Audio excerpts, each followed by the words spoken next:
Olá, seminaristas, graça e paz, tudo bem com vocês? Estamos aí para nossa segunda aula, amém? Ainda estamos de quarentena compulsória e para que possamos dar continuidade, estamos perto aí de terminar o nosso curso. Então, para nós não ficarmos parados, estamos seguindo aí nossa aula no mês de maio e o nosso livro, o nosso estudo está aqui, ó. Nosso livro aqui, estaremos ministrando agora a segunda lição, Família Cristã, ok? Para você que é inscrito nesse canal, fique à vontade para assistir essa aula, mas todavia saiba que é uma aula voltada para os seminaristas na nossa igreja, que temos um curso básico em teologia, estávamos já na reta final, um curso de 12 meses, 12 livros, 12 disciplinas, e fomos acometidos dessa pandemia, então impossibilitados de estarmos na sala de aula por conta da aglomeração, estamos ministrando esta aula. Eu sei que não é uma aula igual à presencial, mas, irmãos, todo mundo está hoje em dia ministrando online, então vamos seguindo firme aí, se esforce, pega o seu livro, esteja com a sua Bíblia do lado, vamos lá. Lição 2, Família, Vida Profissional e Administração Financeira. Ele começa aqui com um texto de Gênesis 2,15 que diz: Tomou, pois, o Senhor Deus ao homem e o colocou no jardim do Éden para o cultivar e o guardar. Introdução.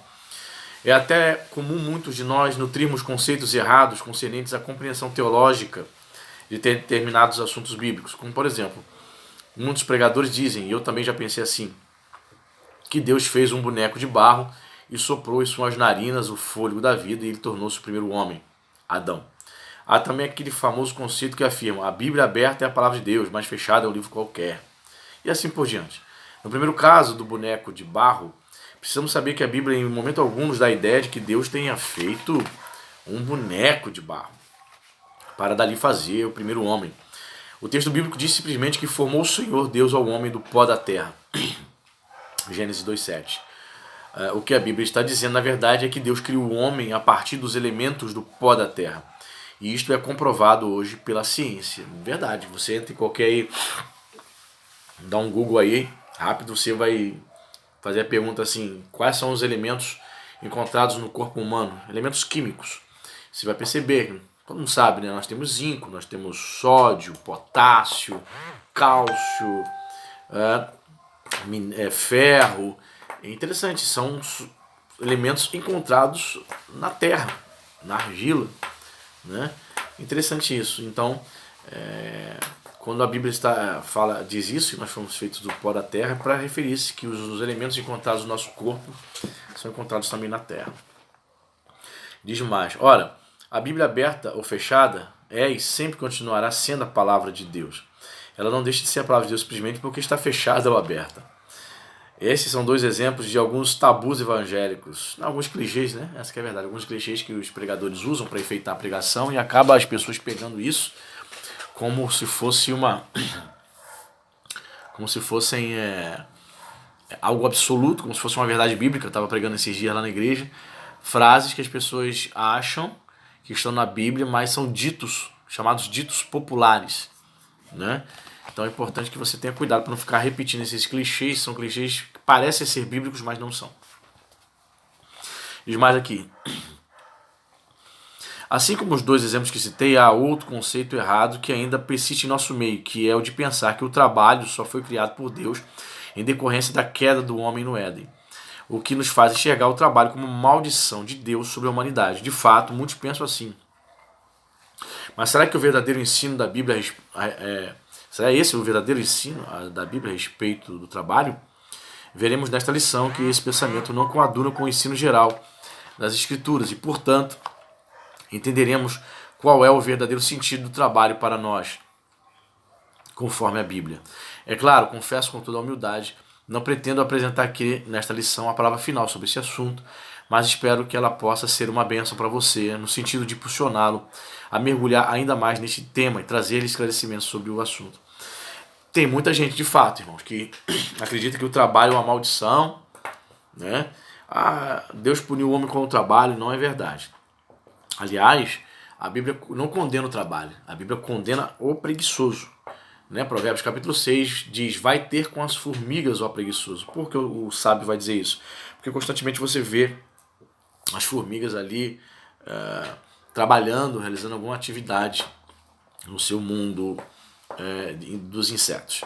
Perfeito? Então o trabalho não é algo maldito, não é uma maldição, como alguns pensam. Aliás, Paulo escrevendo para a Epístola aos Tessalonicenses, ele vai advertir alguns crentes que estavam naquela igreja, vivendo às custas dos outros, e não porque eram de idade ou porque eram enfermos, mas pessoas de saúde, com condições de trabalhar, mas estavam encostadas, né? A gente chama em alguns lugares de deitão. Já viu o cara que é deitão, não gosta de trabalhar? Ele quer viver às custas dos outros. Tem muita gente assim também dentro da igreja, e Paulo vai condenar esse tipo de estilo de vida. Ok? O que é o trabalho? Página 36, segundo parágrafo, acompanhe comigo. Em Gênesis 39:11, na versão corrigida, lemos que José, num certo dia, veio à casa para fazer o seu serviço, e nenhum dos da casa estavam ali. A palavra serviço que aparece nesse texto no hebraico é melakha, e significa, segundo o teólogo Strong, ocupação, trabalho, negócio, propriedade, trabalho, algo feito, obra, serviço, uso. O trabalho pode ser definido como atividade ou ocupação que requer esforço e disciplina mental, corporal e espiritual. O trabalho atende a um fim, tem um propósito, é dele que extraímos nossa subsistência, e em alguns casos existe o trabalho que não é remunerado financeiramente, como por exemplo o da dona da casa, da dona de casa, que trabalha dia a dia em seu próprio lar. Esse tipo de trabalho não é menos digno, de alguma forma inferior. Aliás, ele é tão honrado e elevado como o do metalúrgico, do taxista, do empresário, etc., devendo por isso ser respeitado por toda a família cristã. De fato, né, as irmãs que estão assistindo o vídeo devem até mesmo dizer, pastor, o serviço do lar da casa é mais pesado que o serviço de fora, né? Eu entendo, eu até acredito que sim. Eu me lembro, não sei se ainda nos cartórios registram desta maneira ainda hoje, mas quando a Cíntia se casou comigo, na nossa certidão de casamento, estava lá, profissão da Cíntia, aí botaram assim, dólar. Eu não sei se ainda os cartórios utilizam essa expressão, ou seja, diante ali das leis civis do cartório, ser do lar, cuidar das atividades do lar também é uma profissão. Olha que benção, irmão. Continuando, o trabalho, segundo parágrafo da página 37. O trabalho é uma atividade regular, contínua, que atua no sentido de manutenção e de produtividade. Na sociedade, colabora para a ordem e decência entre as pessoas. É um direito do cidadão, como está previsto na legislação brasileira. É interessante observar o exemplo do apóstolo Paulo, que, tendo o direito de receber ajuda das igrejas para sua subsistência, optou por abrir mão desse direito e trabalhar com as próprias mãos, a fim de se manter, como lemos em suas próprias palavras dirigidas aos anciãos de Éfeso, em Atos 20:34. Ele fala sobre este fato também aos crentes de Corinto. Hoje, nos nossos dias, presenciamos o contrário. Se não houver remuneração financeira, o cara não trabalha. De fato, cada caso é um caso, né, irmão?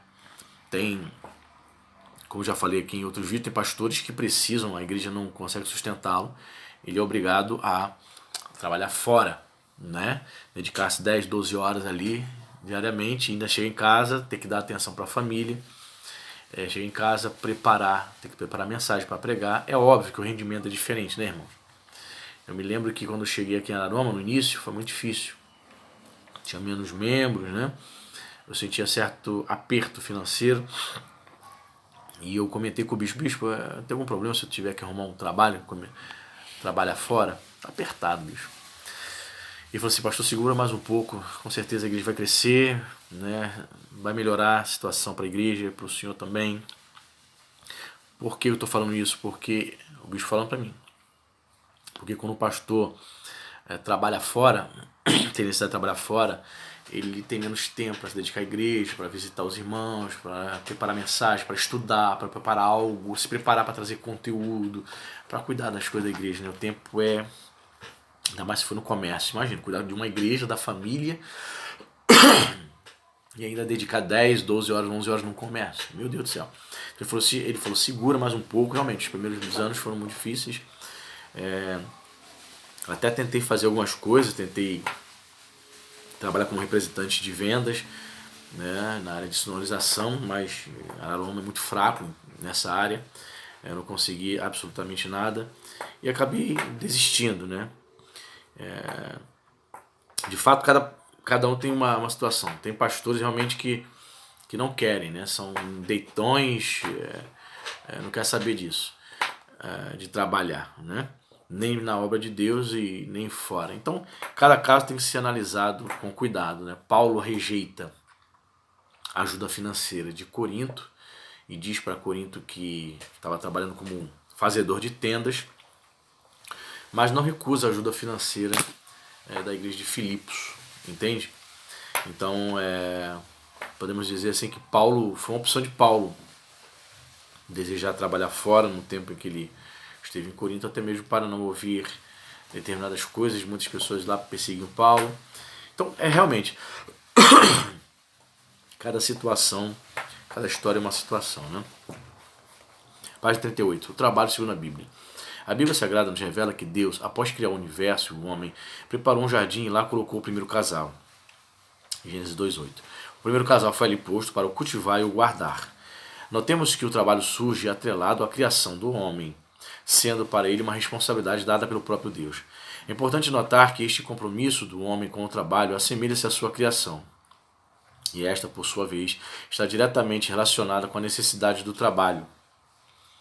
Portanto, amado leitor, não pensemos que o trabalho surge em decorrência da queda do homem no Éden, no capítulo 3 de Gênesis, pois o trabalho foi criado por Deus antes da queda no capítulo 2. Então, o processo, quando Deus criou o homem para cuidar do jardim, esse cultivar lá, para cultivar e o guardar, no versículo 15, é uma referência ao trabalho.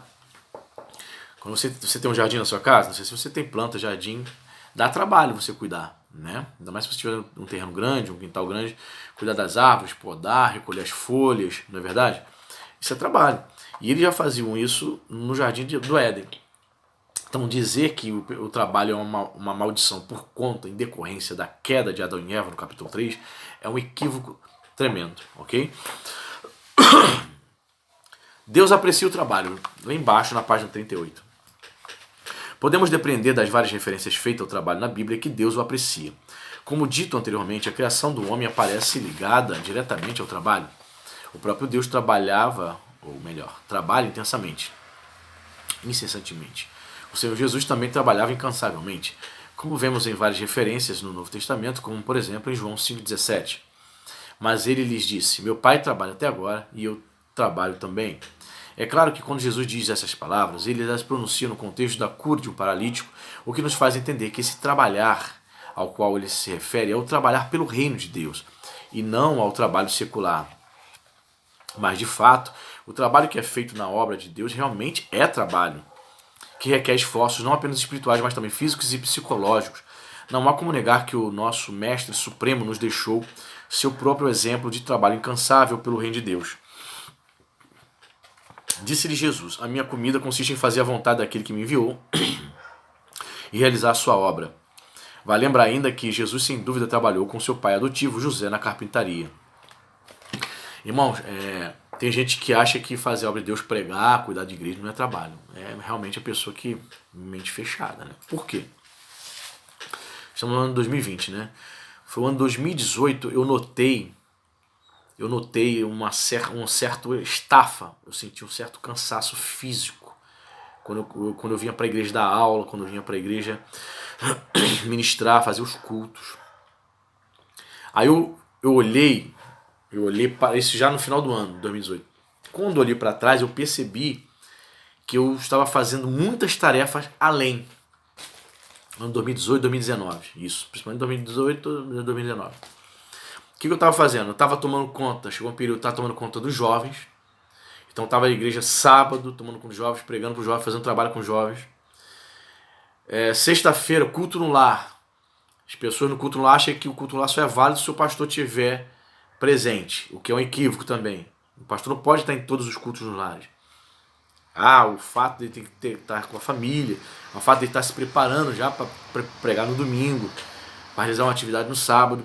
Então eu estava, olha só, como estava a semana. Terça-feira fazendo culto de oração. Quinta-feira pregando na igreja, culto. Sexta-feira estava tendo culto no lar direto e eu indo para tocar ou para pregar. Sábado na juventude. Domingo acordando cedo para estar 8, 10, 8 horas na igreja. Aí saindo da igreja meio 1 hora da tarde, meio de 40, 1 hora da tarde, porque depois do culto, ensaio. Eu ainda faço parte do Ministério do Louvor, sou líder do Ministério do Louvor da igreja ainda. Então o compromisso que se tivesse alguém de frente, um músico de frente, eu não precisaria ficar depois de 11 horas da manhã com a minha família até 1 hora da tarde ensaiando músicas. Mas como músico e líder eu fico.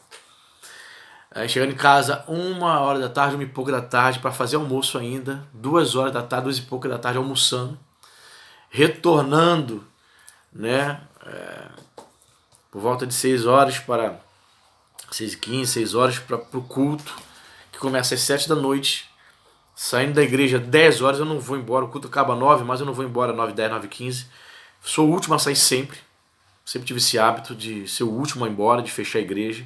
Eu não vou embora, deixo o diácono fechando lá, é um hábito meu. Né? Então não saio da igreja 9 horas quando acaba o culto, saio 10. Às vezes a conversa tá tão boa com os irmãos lá que a gente olha 10h20, 10h15, gente, vamos embora, tá tarde. Enfim, chegou esse ano, assim, final de 2018 e meio de 2019, que eu comecei a sentir um cansaço físico quando eu estava indo realizar essas atividades. Aí eu comecei a perceber. Eu não posso abraçar tudo. Então comecei a pedir mais para realizarem cultos nos lares, mais os diáconos. Comecei a orar a Deus e pedir uma pessoa para assumir os jovens. Só o fato de ter alcançado alguém para tomar conta dos jovens já me aliviou muito, irmãos. Porque realmente jovens, tomar conta de jovens é outra igreja. É impressionante. Você tem que se dedicar tempo para eles, atividade, um monte de coisa. E imagina, tomar conta de igreja, jovens, casais. Então realmente tem pessoas que acham que isso não é trabalho, mas é um trabalho mental, psicológico, físico. Você faz gabinete, você ouve as histórias mais tristes, escabrosas, tenebrosas, complicadas possíveis para você resolver. E você vai absorvendo essas coisas. Vai absorvendo. Tá, você tem também seus problemas. Então é um trabalho muito forte. Não poucas pessoas entraram para o ministério depois de 3, 5, 7 anos, 10 anos, não suportaram, abandonaram tudo. E aqueles que não abandonaram, certamente já teve alguns momentos, vários momentos em que pensou em abandonar. Então o crente que diz que isso não é trabalho, critica pastor, fala que pastor é vagabundo, que fala que pastor só está interessado em dinheiro, esse cara não conhece um verdadeiro pastor. Um verdadeiro pastor trabalha muito. O pastor não tem hora. É igual a polícia, ele é polícia 24 horas por dia, domingo a domingo.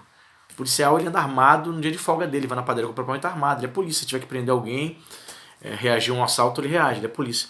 O pastor também. Já teve caso de eu ir atender um casal que estava brigando, voando panela. Né? A pessoa ligou pra mim, vai lá pastor, o pessoal tá caindo pau. De eu ter que chegar na casa do casal 10 e pouco da noite, sair de lá quase 1 hora da manhã fazendo gabinete na casa. No dia que não era de culto. Então não tem hora não. Entendeu? Um sepultamento, domingo, pode ser qualquer dia, um sepultamento, sábado, domingo, segunda. Tem pastor que fala assim, sábado é minha folga. Eu não considero, hoje é meu dia de folga. Eu não digo que eu tenho folga. Segunda-feira é minha folga, meu descanso. Nunca digo isso. Essas pessoas dizem, você tira folga? Não. Não tiro folga. Se tiver que fazer uma visita na segunda-feira, eu vou. Se tiver que ir no sepultamento, eu não vou mandar o diácono. Se tiver necessidade de ir, eu vou. Na segunda-feira. Então eu não posso dizer que segunda-feira é folga ou sábado. Nunca foi. Sábado eu ministro aulas também, de módulo, no seminário. Então, a pessoa que acha que o pastor não trabalha, ela ainda não nasceu de novo não. Leva mal não. Nasceu de Deus não. Estamos na página... Lá no finalzinho, na página 39. Um arqueólogo bíblico informa que o trabalho de carpinteiro nos tempos de Jesus não se dava apenas com madeira, mas também com pedras, indicando que era um trabalho pesado. Faz todo sentido quando consideramos que Jesus, mesmo ferido, ainda conseguiu carregar a cruz até certo ponto, dando a entender que ele tinha certo preparo físico. adquirido possivelmente deste trabalho que realizaram com José. De fato, eu já li a respeito disso. A palavra no grego lá que diz que Jesus era carpinteiro, na verdade, quando se fala de carpinteiro, a gente pensa aqui na língua portuguesa que o carpinteiro, obviamente, é a pessoa que trabalha só com madeira. Só que no original grego lá, a palavra traz outro sentido. É uma pessoa que trabalha com madeira, com pedras, é como se fosse um pedreiro, faz tudo. Então Jesus não era só um cara que trabalhava com madeira, mas ele poderia ser aquele cara, o bombeiro, né, hidráulico, o cara que mexia nas casas, fazia os reparos de imóveis. Então Jesus ele fazia muitas coisas, mas fica no imaginário popular Jesus somente trabalhando com madeira, por conta da palavra que foi traduzida para o português. Página 40, segundo parágrafo. Deus escolhe trabalhadores para a sua seara. Como negar o fato de que Deus escolhe sempre homens e mulheres comprometidos com alguma atividade? Deus não tem prazer que seus servos sejam pessoas desocupadas, sem vínculo com o trabalho. Rebeca, a despeito de sua beleza, mostrou-se pronta para o trabalho. Muitas jovens hoje em nossas igrejas deveriam aprender com Rebeca, e por sua prontidão foi recompensada. Gideão foi chamado por Deus para livrar Israel dos midianitas enquanto trabalhava, segundo Juízes 6:11. Muitos homens também em nossas igrejas deveriam ponderar sobre isso. A moabita Ruth teve seu encontro com Boaz enquanto trabalhava. É interessante também observar que o Senhor Jesus, de igual modo, chamou homens trabalhadores para serem seus discípulos. Pedro, André, Tiago, João e outros eram pescadores. Mateus trabalhava na coletoria de impostos. E o que dizer das impactantes palavras de Paulo aos crentes de Tessalônica? Ele diz: nem jamais comemos pão à custa de outrem, pelo contrário, em labor e fadiga, de noite e de dia, trabalhamos a fim de não sermos pesados a nenhum de vós. 2 Tessalonicenses 3:8. Note que Paulo afirma, este capítulo, que abriu mão do direito de ser sustentado pela igreja para não se tornar pesado aos irmãos, e isso por amor a eles. Hoje, crentes há que fazem a obra de Deus por meio de lucro financeiro para si mesmos. Estamos precisando de mais Paulos em nossas igrejas. Existem alguns irmãozinhos, tadinho, no afã de querer fazer a obra, de achar que já foram chamados, abandonam seus trabalhos seculares, saem da empresa e começa a pregar. Tipo assim, ele está pregando em algumas igrejas, eles dão uma oferta para ir lá. Ele vai pregar, vai pregar lá em Cabo Frio, a igreja, tem muito isso na Assembleia de Deus, né? Aí ele é missionário, diácono, presbítero na igreja dele. Ele é muito convidado, ele prega na igreja Iguaba, o exemplo. Prega em São Pedro, pega umas 4, 5 igrejas por mês. Ele chega lá e recebe uma oferta. Dão para ele R$100, dão para ele R$150, né?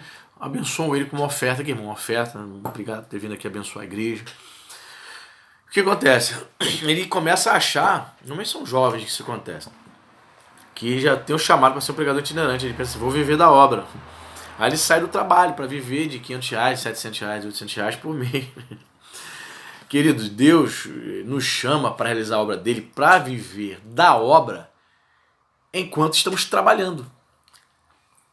Davi foi ungido rei por Samuel, e Samuel pergunta: cadê? Tu tem mais algum filho aí? Porque não são esses seus filhos não, que serão rei, que vai ser o rei não, Jessé. Temos sim o nosso filho, o caçula, Davi, está lá trabalhando, apacentando o rebanho, as ovelhas. Davi foi chamado trabalhando. Eu me lembro que eu fui chamado, eu estava trabalhando, irmão. Estava trabalhando. O bicho falou: você pede lá as contas lá da sua empresa. Pedi as contas. Entendeu? Então Deus vai chamar, a pessoa tem que continuar trabalhando. Se ela for chamada para o ministério, no qual ela vai ser sustentada, amém. Aí ela pode pedir as contas. Mas o cara já sai do trabalho sem ter nenhuma base, já sai do trabalho secular, vou viver agora só de oferta, de pregação. Antigamente é muito isso, né? O cara gravava o CD de pregação, as mensagens ali para as igrejas, vendendo as mensagens. Hoje o pessoal nem ouve mais CD, né? Não sei como é que estão fazendo. Lá embaixo, página 41. Por que trabalhamos? O trabalho foi criado por Deus, que também é trabalhador. E tem propósitos. Aliás, não há nada que Deus tenha criado sem um objetivo. Para responder a pergunta por que trabalhamos, consideraremos a seguir algumas verdades a esse respeito. Trabalhamos para sustentar nossa família e nos sentimos realizados. Esse é um dos objetivos principais do trabalho em nossas vidas. É o que lemos no verso 2 do Salmo 128. Diz o seguinte: do trabalho de tuas mãos comerás. Esta verdade encerra para nós uma grande responsabilidade. Sabermos que temos uma família que depende do nosso trabalho. Por isso devemos nos sentir alegres e honrados por sermos úteis às outras pessoas, à nossa família. Deus poderia nos dar tudo o que precisamos, sem que nós mesmos precisássemos prestar um só dia de trabalho em toda a nossa vida. Mas Ele nos concede comer do trabalho das nossas mãos, pois Ele sabe que necessitamos nos sentir realizados por fazer algo, por idealizar um projeto e levá-lo a acontecer. O trabalho nos proporciona isto. Algumas vezes minha esposa fica um pouco ansiosa com algumas necessidades que temos. A pintura da casa, a cozinha nova, a substituição de alguns móveis que já estão muito acabados, etc. Nesses momentos eu costumo dizer a ela que a melhor forma de encontrarmos paciência,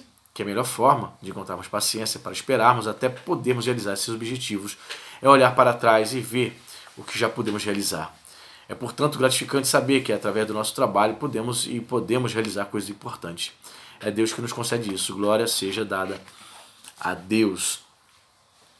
Deixa eu ver aqui. Perfeito, vamos seguir aqui. O cristão e o trabalho. O novo comentário bíblico, lemos assim. O trabalho é uma maldição? Qual foi a maldição que Deus pôs na criação? Lembrei que eu ia comentar. É assim. Veja bem, ele falou algo certo aqui, interessante. Se Deus quisesse, nós não teríamos a obrigação, a necessidade de trabalhar para o nosso sustento. Deus iria providenciar, certo? Sem necessidade de trabalhar.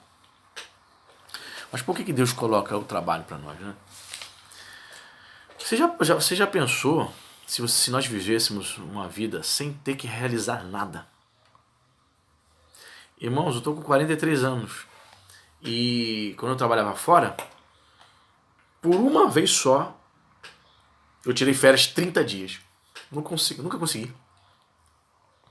Primeiro lugar, porque eu achava um tédio ficar 30 dias em casa. O dinheiro acaba rápido, né? Segundo lugar,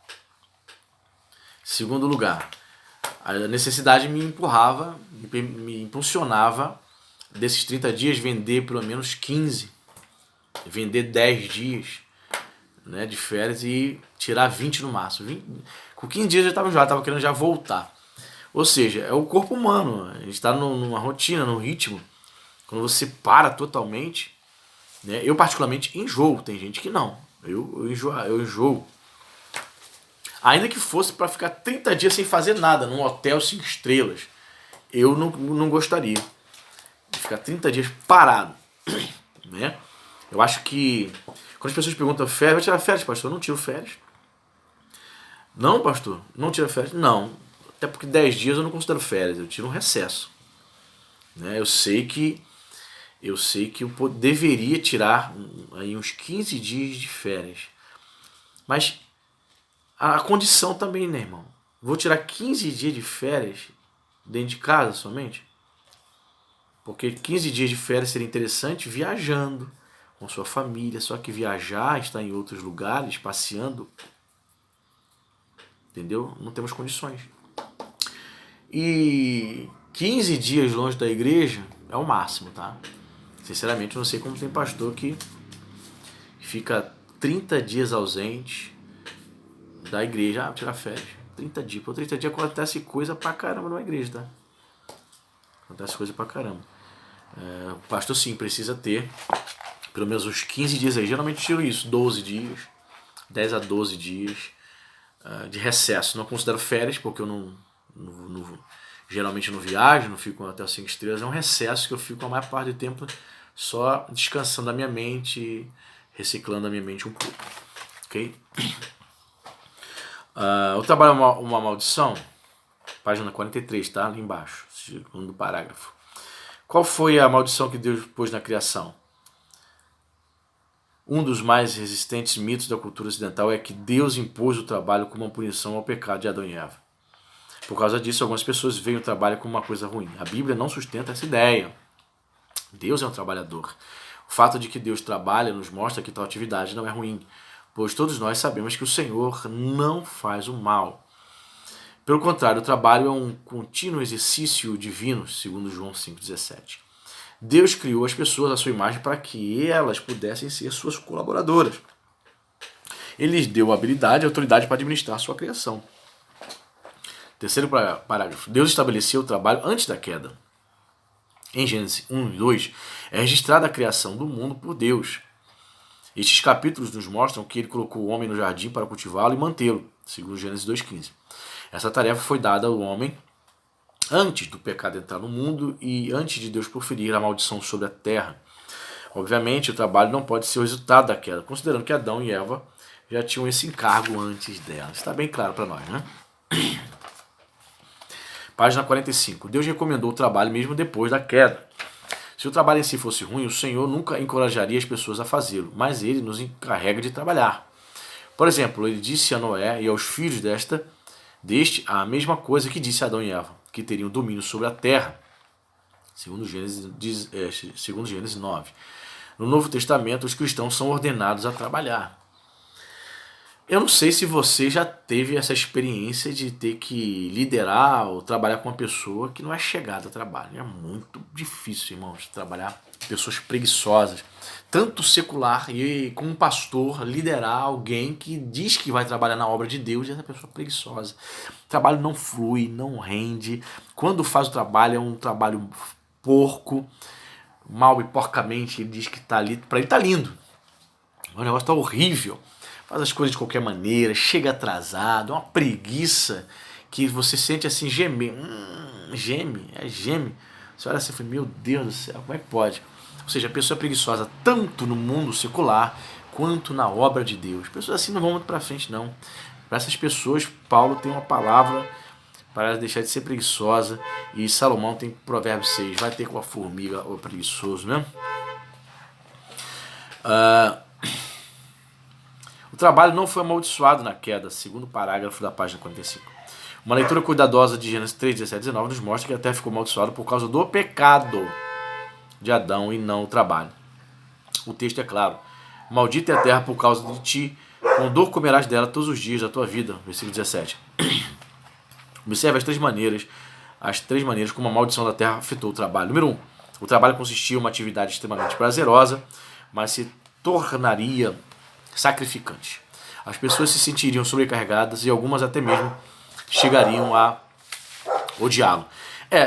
Tem essa questão, né?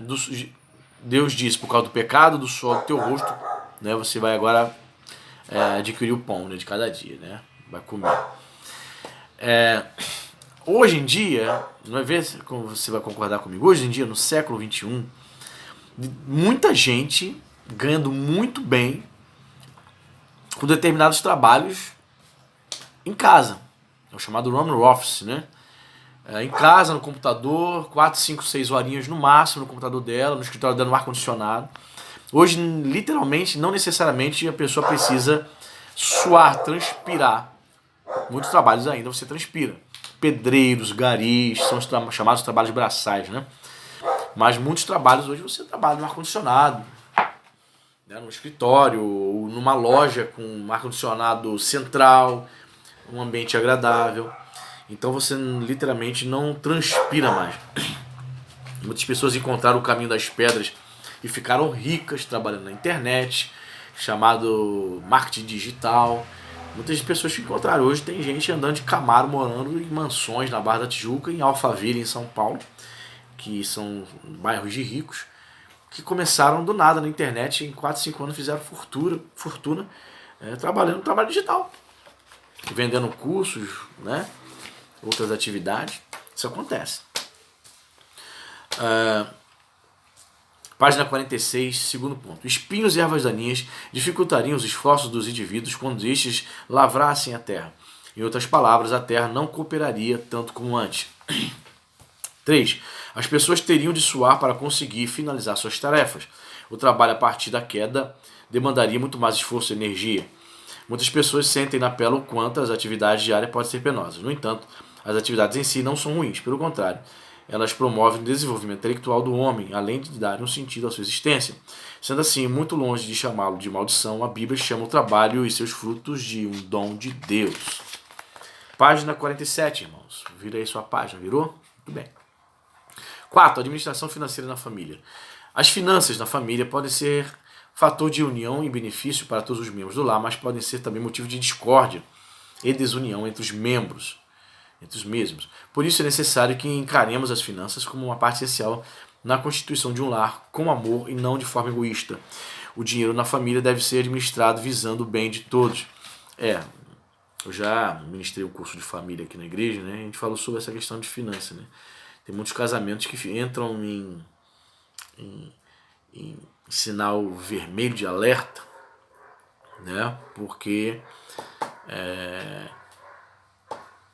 simplesmente há essa contenda, essas discussões acerca da vida financeira, né? Cada casal tem um jeito, né, de viver. Por exemplo, tem casal que ambos trabalham, cada um tem o seu dinheiro, cada um administra as suas finanças. Ninguém toca no dinheiro de ninguém. Se tá dando certo, show. Há casamentos em que o cara recebe R$1.000, ele pega os R$1.000, chega em casa e entrega na mão da esposa, ela que administra, como se fosse uma gerente, como se fosse a contadora, ela que vai administrar, a governanta. E esse casamento tem ido bem, porque ele reconhece que não é um bom gestor, como diz o Dória, ele não é um bom gestor, não é um bom administrador, ele troca os pés pelas mãos, isso tem dado certo. Já conheci casais em que o marido chegava em pagamento, né, todo mês e entregava na mão da esposa, ao ponto de que ela é que decidia se ele tinha que comprar um tênis para ele, ela que decidia se era o momento de comprar um chinelo, uma cueca para ele. Não ficava com nenhum real no bolso. Eu nunca não sigo essa linha.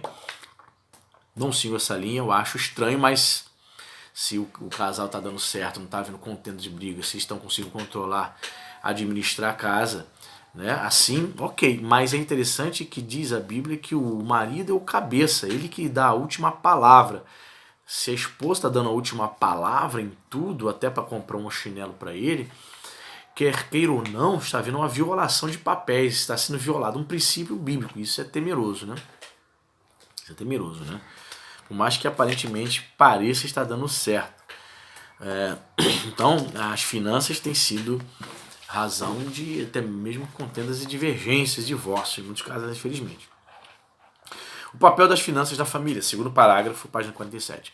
As finanças exercem papel de peso no dia a dia da família. A alimentação, vestuário, a saúde, a educação dos filhos, etc. Passam pelas nossas finanças, independentemente de qual seja o nível financeiro de cada lar cristão. O dinheiro deve ser encarado como uma bênção de Deus para a família e deve ser aplicado da melhor maneira possível. Precisamos ter cautela nessa questão para que não invertamos os polos, fazendo com que nossa família exista em função do dinheiro e não o dinheiro em função da família. Em termos gerais, as finanças têm a seguinte finalidade na família. Número 1, glorificar a Deus. Ele cita aqui Romanos, sim, pois tudo que temos vem de Deus. Ele cita Romanos 11:36. Porque dele, por ele e para ele são todas as coisas. A ele, pois, a glória eternamente. Letra B. Qual a finalidade das finanças na família? Letra B. Suprir as necessidades vitais da família, tais como alimentação, vestuário, moradia, educação, saúde, etc. É claro que isso varia de acordo com a renda de cada família, mas esses fatores devem ser levados em conta em todo lar cristão. É por isso que afirmamos que as finanças da família devem ser administradas levando em conta todos os membros da família. A realidade da família brasileira é outra, né? Hoje praticamente os casais precisam trabalhar. O cara vai trabalhar, ganha R$1.500, um salário e meio, em média, é o salário do brasileiro, R$1.500. E como que ele vai pagar um aluguel? Como é que ele vai suprir necessidade de saúde, vestuário, escola, né? Com R$1.500. É complicado. Então a esposa é obrigada a trabalhar para ver se ganha mais R$1.000, ou mais R$1.300, R$1.500, para somar. Aí o filho cresce e já põe para trabalhar. Meu filho, vambora. Adolescente, 17, 18 anos, vambora. Ainda que vai ganhar um salário, mas já soma a renda, já dá R$4.000. Então todo mundo tem que trabalhar, né? Na família. É difícil o camarada sozinho sustentar a sua família. Quem ganha um salário mínimo no Brasil para sustentar sozinho a sua família, ele não vive, ele sobrevive, né? Ele é um herói. Ele é um herói. Temos visto aí que o poder de compra do brasileiro tem diminuído, né? Muito. Né? Você chega no mercado hoje, quilo de tomate R$8, R$10. Né? R$10 antigamente você comprava muitas coisas, né? Hoje você Como nada, 50 reais, puxa, era dinheiro pra caramba, 50 reais. Poder de compra de 50 reais diminuiu muito, né? Então a gente tem que tomar muito cuidado, né? Letra C, qual a finalidade da família, a finança da família? Letra C, página 48, lá embaixo. Promover o bem-estar da família e não o contrário. Há casos de casamentos que acabam porque um dos cônjuges gasta compulsivamente, comprando coisa supérflua e desnecessária. Muitas vezes até para apresentar-se diante da sociedade como alguém que é rico e próspero. Isso não agrada a Deus. Egoísmo. O esposo e a esposa devem sempre dialogar sobre o dinheiro, tomando decisões juntos, visando o melhor para si mesmo e para os filhos e demais membros do lar, caso haja. Às vezes é a esposa que quer comprar muitas roupas, né? Às vezes é o marido que quer ter um carro mais caro, mas aí vão comer mal por conta disso, vai atrasar dívidas, mas ele precisa mostrar para a sociedade, precisa dizer, meu cunhado comprou um carro melhor, então também tem um carro melhor, meu vizinho trocou de carro, também, então a gente se aperta, troca os pés pelas mãos, né? O nome suja, vai para o SPC, para o Serasa, então a gente precisa ter um equilíbrio, né? Segundo parágrafo, lá embaixo, página 49. O dinheiro é servo e não senhor. De fato, o dinheiro é um ótimo servo, mas um péssimo senhor. Aqui vale uma importante orientação para a família, não tornar-se escrava das dívidas. Uma família que não consegue se livrar de dívidas financeiras precisa rever como está administrando o seu dinheiro, como está lidando com as suas finanças. As dívidas, quando não controladas, nos causam transtornos, tiram o nosso sono e nos limitam para realizar novos projetos. É preciso dizer aqui que nem sempre estamos endividados por real necessidade, mas muitas vezes porque não conseguimos esperar um pouco mais, ou porque não somos capazes de economizar, ou ainda porque compramos compulsivamente, enfim, por uma má administração financeira de nossa parte. Com isso, presos às intermináveis dívidas, acabamos nos tornando escravos do dinheiro. A Bíblia não fala, e até nessa questão é verdadeira, que diz o seguinte: quem ficar como fiador de qualquer um acabará chorando. Será melhor não se comprometer. A Bíblia aconselha, né? Não ser fiador.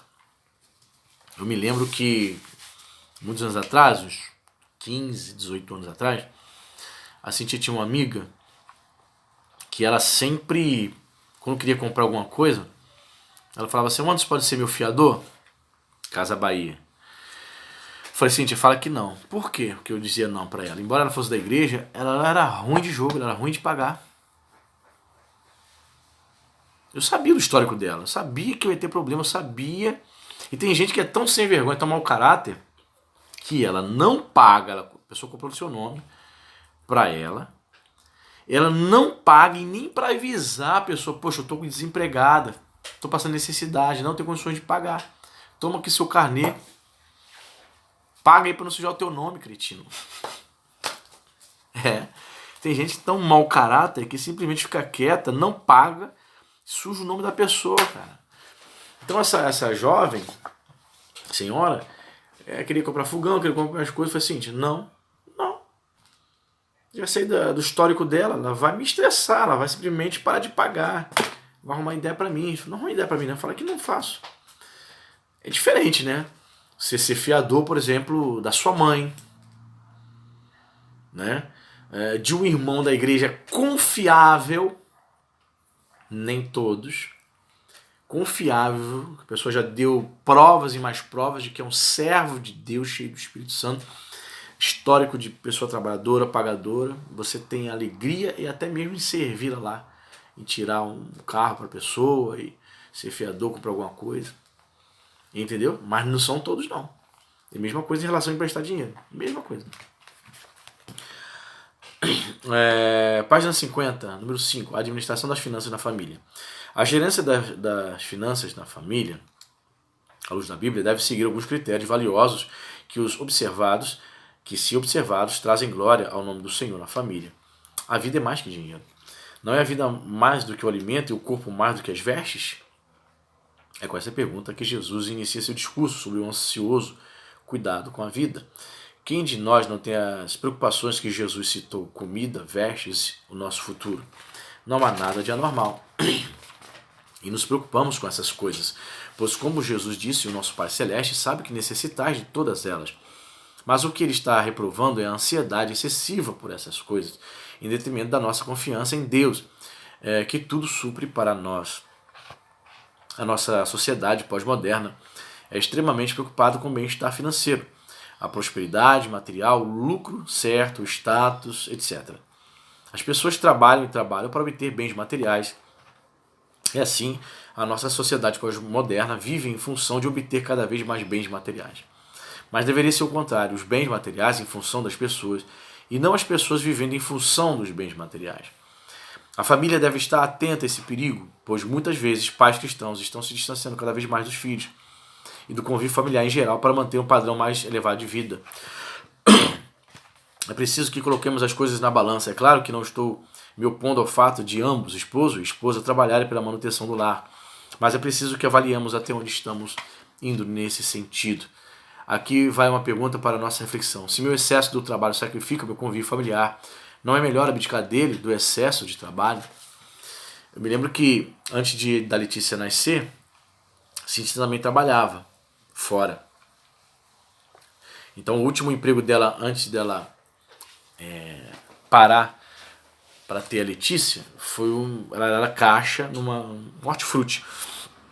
Ela era caixa no hortifruti. E ela trabalhou até os 9 meses, mano. Botou um barrigão bonito. A Cintia botou um barrigão grande da Letícia e da Laís. E foi até ali alguns dias antes de ter o bebê, 9 meses, no barrigão, não trabalhar. Quando ela teve a Letícia, ela pediu as contas. Ela falou assim, falou com Deus, Deus orientou ela e disse, e falou comigo, antes de você sair do trabalho, segura as pontas aí, porque eu não vou entregar a minha filha para ser criada pela minha mãe, por vizinho, por ninguém. Eu quero ter esse privilégio, esse prazer de criar a minha filha. Né? Claro, né? Menos uma renda. Foi puxado? Foi. Mas graças a Deus, Deus supriu tudo. E só voltou a trabalhar 6 anos depois. Durante alguns meses também. E desde então ela tem trabalhado na obra de Deus. Amém? Diz assim, na página 52, ainda lá em cima. Ouvi de uma mulher que há 10 anos aproximadamente trabalha na mesma casa de família e consequentemente conhece bem essa família. Trata-se de um casal e 2 filhos. Uma família de classe média em que o esposo e a esposa trabalham. Ambos são muito ausentes do lar, embora deem para os filhos do bom e do melhor. Como se costuma dizer, estão distantes deles. Isso é uma lástima. Cito esse exemplo para mostrar que nem sempre estamos trabalhando para oferecer à nossa família o essencial, mas sim para manter um determinado patamar social. Tenhamos cuidado com esse perigo, nossa família é mais preciosa. Sabe, me lembrei agora aqui? Aquele famoso assassinato, né, da família Richthofen, von Richthofen, né? Von Richthofen. A Susana, que matou os seus pais. Percebe ali? A família de classe média alta, pai dela engenheiro, mãe dela engenheira de empresas, de uma grande empresa, pessoas ricas morando num bairro nobre, numa mansão. Ambos trabalhavam e ficava sozinha, a filha de 18 anos em casa, desde sempre, né? Foram criadas com a ausência dos pais, certo? O irmão dela com 15 e ela com 18 na época.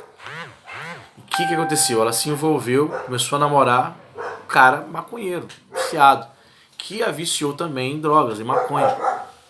Usando drogas, o cara, namorado dela, convenceu ela. Obviamente os pais deviam ter ficado sabendo desse relacionamento. O camarada não era da classe deles, né? No convívio deles, um cara de periferia. Não sei se soubessem, talvez desconfiassem que o namorado usasse drogas. Começou a se opor contra o namoro. E obviamente ela passa isso pro cara. Qual foi a ideia? Vamos matá-lo. Como se estivesse planejando matar uma abelha, uma mosca, uma barata. Vamos matar. E vocês conhecem a história, eles foram lá, assassinaram os pais da menina. Mas você vê claramente, tinha do bom e do melhor, uma família rica. Família rica.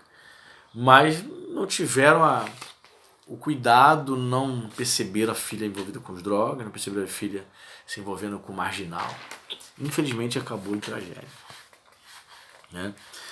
Lá embaixo, na página 52, a correta aplicação do dinheiro na família. A rentabilidade da família deve sempre ser posta na balança.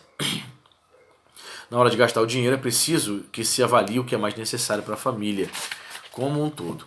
o gasto combustível, a compra de coisas desnecessárias e supérfluas, a má administração do dinheiro, aquela compra feita na hora errada, entre outros males, podem causar problemas ao casamento e a toda a família. Certa vez assisti a uma reportagem sobre crianças que fazem uso do aparelho celular. Algumas crianças foram mostradas usando o aparelho dentro de sala de aula, uma criança ligando para outra na mesma sala. O economista foi entrevistado para comentar o assunto. Ele disse que esse tipo de conduta por parte dos pais, uma vez que são eles que compram e mantêm os aparelhos para os filhos, é totalmente reprovável.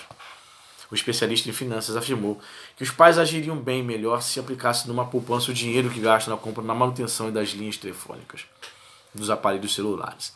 Como não concordar com ele? É um dinheiro precioso que é gasto numa coisa tão desnecessária. Criança com 8, 10 anos, 6 anos, irmãos, com um celular de mais de R$ 1.000 na mão. Isso é o fim da picada. Pais cegos entregando o celular na mão com internet disponível para essas crianças. Meu Deus do céu. Esses pais deveriam ser presos. Sem exagero.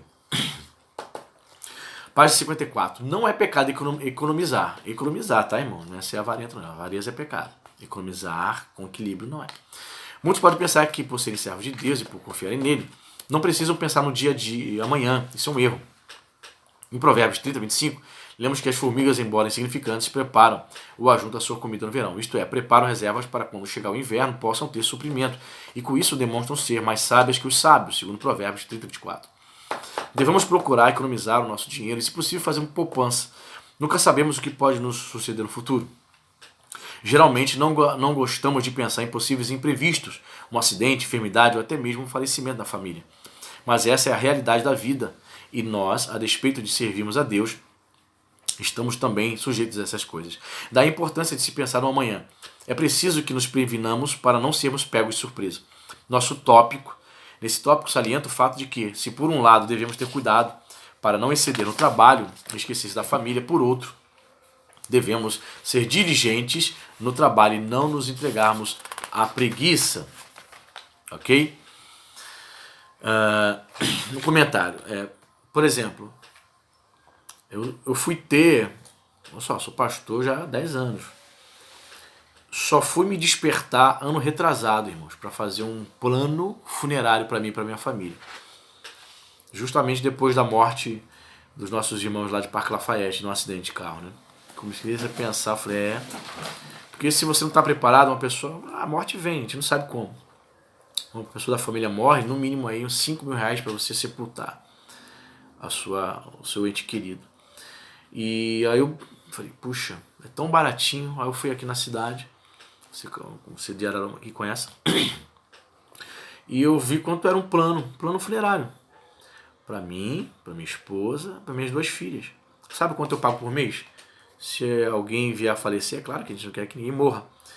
Se alguém vier a falecer, eles cobrem todo o caixão, as flores, né? Todo aquele momento difícil ali que você tem que arrumar 5, 10 mil reais para sepultar. Eu pago R$ 36,50. Um lanche numa padaria ali, por mês, uma quantia irrisória. Né? E você tem ali, é como se fosse um seguro funerário. Se alguém falecer, você pode, ele vai providenciar todo o sepultamento, você tendo pago ali, você não sente isso, R$ 36 por mês, né? Por exemplo, aí a pessoa fala assim, pastor, eu ganho R$ 1.200, ganho R$ 1.500, ganho R$ 1.000 por mês, um salário e meio, como é que eu vou juntar dinheiro, né? De fato, irmãos, não é fácil. Mas você sabia que hoje em dia você já pode investir na renda fixa com R$ 30 por mês? Renda fixa, você entra ali, a Selic 3,5 ao ano, né? Você coloca ali R$ 30 por mês, que vai dar 360 por ano, né? Então ele vai render 3,5 ao ano. Mas é um dinheiro que você que programa essa renda fixa. Você vai contribuir ali, você vai colocar ali aquele dinheiro, guardar, como se fosse uma reserva, rendendo 3,5 ao ano. Já chegou, na época da Dilma, já chegou a 14%, mas em contrapartida o Brasil estava sendo destruído. O Bolsonaro estabilizou nessa renda fixa de 5%, vai para 4,5%, agora está 13,5%. Mas enfim, você vai, por mês ali você não sente, porque R$30 é um lanche. R$30 são 10 quilos de arroz. Você vai guardando ali. E você não pode retirar num prazo de 5 anos. Então imagina, R$360 com 3,5 ao mês. Em 5 anos você resgata aquele dinheiro com juros. Vai resgatar ali mais de R$1.500. Uma reserva. Então, por mais que a pessoa ganhe pouco, se ela se esforçar bem, eu não vou tocar nesses R$30 aqui, eu vou guardar. Uma reserva. Daqui a 2 anos ela já tem quase R$1.000 ali guardado. Entendeu? Ela só vai poder retirar com 5 anos. Então é possível sim a pessoa ter uma reserva. A pessoa não pode ser avarenta, mas ela pode ser precavida, né? Página 55 que eu estou, hein? Nem em cima. É o que aprendemos com a lição da formiga em Provérbios 6. O trabalho, como vimos na lição anterior, é uma bênção de Deus para nós e é assim que nós devemos encará-lo. Lemos a seguir 2 pensamentos importantes do grande comentarista devocional da Bíblia, Dr. Meyer. Provérbios 6, de 1 a 19. Evita a indolência. As formigas fervilham nas florestas, nos campos, e censuram nossa preguiça e esbanjamento. Elas trabalham dia e noite suprindo de alimento suas galerias, construindo montículos que, em relação ao tamanho das construtoras, são 3 ou 4 vezes maiores que as pirâmides. Na doença, elas cuidam uma da outra. No inverno, alimentam-se dos seus suprimentos. Aprendemos com a incessante atividade da natureza e façamos alguma coisa digna antes que o sol se ponha. Provérbios 31, 30 a 31. De público a louvarão as suas obras. Página 56. A mulher ideal aqui retratada é uma esposa. Ela é o apoio e a segurança do seu marido. Não somente quando chega à sua casa, ainda recém-casada, na glória e beleza de sua mocidade, não somente quando sua beleza feminina provoca a admiração dele, mas muito depois de até ao fim da vida, ela lhe faz bem. Ela está sempre atarefada, é econômica na administração dos rendimentos dele. Se ele traz o dinheiro para ela, gasta-o economicamente, visando ao bem-estar de ambos. Quando um amigo meu completou 60 anos, sua esposa lhe apresentou um investimento que fizera para ambos, devido a uma sábia administração do dinheiro a ela confiado durante os 40 anos de vida matrimonial. Olha, bacana. Imagina você conseguir juntar aí, fazer aplicações durante 30, 40 anos sem tocar naquele dinheiro. Uma excelente aposentadoria, né? Conclusão. Terminamos esta lição desejando que a família cristã procure gerenciar suas finanças da melhor maneira possível, considerando a mordomia cristã e glorificando a Deus com seus bens. As finanças existem em função das pessoas e não o contrário. Devemos ter cuidado para não sermos levados pelo pensamento da sociedade pós-moderna que supervaloriza o consumo desenfreado e impensado. A família que serve ao Senhor pauta-se na sua santa e infalível palavra. Lembremos-nos do papel do dinheiro na família. Ele é servo e não o Senhor. Vamos corrigir? Exercício da lição 2. Marque com C para certo e E para errado. Número 1. Ao dizer que o homem foi criado do pó da terra, a Bíblia está ensinando que Deus criou o homem a partir dos elementos do pó da terra. Certo ou errado? Certo. 2. A palavra trabalho em Gênesis 39:11 significa ocupação, trabalho, negócio, propriedade, trabalho, obra, serviço, uso. Certo ou errado? Certo. Número 3. O trabalho foi dado ao homem como castigo pelo pecado. Certo ou errado? Errado. Não foi dado, não. 4. Uma das razões pelas quais trabalhamos é para poder sustentar nossas famílias e nos sentirmos realizados. Certo ou errado? Certo. E 5, por último, é correto concluir, a partir do texto bíblico, que Deus mesmo é trabalhador e cria seres que também trabalham. Certo? Amém? Então, findamos aqui a segunda lição. Que Deus possa abençoar a sua vida e você possa ter extraído aí bastante aprendizado com mais esta lição. Amém? Deus abençoe a todos os seminaristas e a todos que não são seminaristas, mas têm acompanhado essas aulas. Em nome de Jesus. Paz.